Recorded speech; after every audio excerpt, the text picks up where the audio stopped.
Hello, everybody. Welcome to the 5 Minutes PM podcast. Today, I'd like to comment a request that I received from Australia talking about problems with stakeholders. So let's suppose that you have one stakeholder that is the client that is paying for these stakeholders. And in the other side, you have a management company that is managing the projects. And the stakeholders on the client side are trying to delay as much as they can the decisions. They are trying to create trouble to the managing company that is managing the project just to claim at the end, to claim for free services, to claim for cost reduction, to put penalties on the contracting company. So the best way to answer this is to take this in two sides. The first is the actions that you can do to prevent this. And the second one is to fix this. So let's talk about prevent this. So the first thing I want to share with you from my personal experience, and also I want to use a quote that is attributed to Warren Buffett. There is no good deal with those who are not good. So if you are handling and are about to do business with someone you don't trust, don't go further. Because I'm sure there is no contract in this planet that will protect you from the lack of good faith. So it's very important to understand this. And this is a critical knowledge you need to develop, knowledge and perception that you need to develop. So you need to understand what is behind the real interest on every single project. So you can understand that this is the right or the wrong thing for you as a project manager. But now, of course, I need to talk about the correction, because you may say, oh, Ricardo, the words you said are amazing, but now I am in trouble. So I'm already doing business with someone that is not good. So what I can do? So I want just to tell you one thing. The first thing you need to understand is that you are in crisis.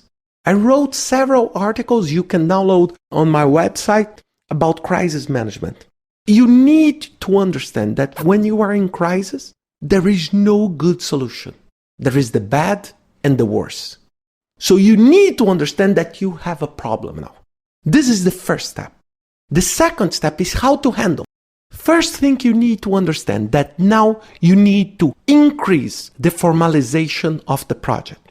You need to start changing your communication style from the traditional phone calls, ad hoc meetings, to a more formalized approach, because you are handling pretty much with the enemy.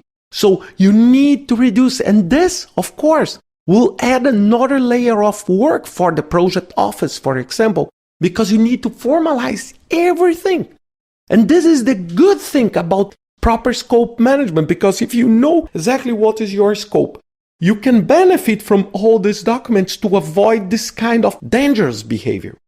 You need to understand that you need to increase the control over your process, not only your project management process, but also your communication process. So you need to have control of who attend the meetings, how I will produce the meeting minutes, how I'll handle contracts. And do you know, it's very sad what I'm telling to you in the project perspective, but most of the time you'll be replacing people like your engineer to discuss the way that the wall will be built for lawyers. Because most of the time when you have this lack of good faith, you shift the discussions from the scope of the project to, item 31 on the contract, punishments, and how they can prosecute you or they can create any trouble for you. So you need to understand that is a change in the mindset. Maybe you need even to change people from both sides. So, for example, John was responsible for talking to the client. Maybe you need to change John for Mike, for someone else to give a new, fresh perspective. It's very, very important because you are in a crisis and you need to understand that the traditional way of managing your project is no longer valid. Is that you need to create a more formalized process to protect you on this kind of challenge. And of course, at the end, you need, even with all this pain, to learn to not repeat this again in the future. Again, it's very, very important. The good projects are always between good people.